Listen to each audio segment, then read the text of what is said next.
If I could really talk to somebody and say, what were you thinking? I'd say, why did you do the tests? Why in the world did you give evidence against yourself? You have the right to remain silent. Exercise the right.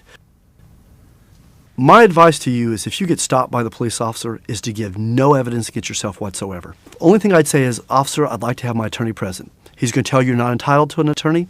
Fine. Officer, I'd like him to be present. That way, the only evidence they have going forward is that they smelled alcoholic beverage on your breath. That's it. They don't have you walking the line, which is a made-up test.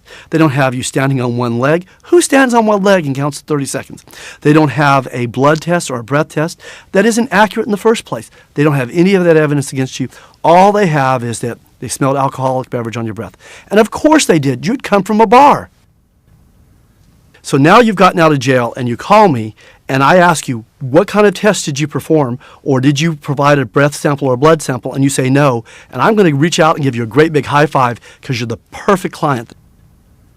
Anybody can be stopped and they can suspect you for DWI. I've been stopped and arrested, and I don't drink at all. The officer pulled me over for doing 71 miles an hour in a 70 and immediately went into a DWI stop, and he said, how much did you have to drink? And I said, officer, I don't drink at all, period. And he immediately wanted to do the test. So I know that if it's happened to me, it can happen to you.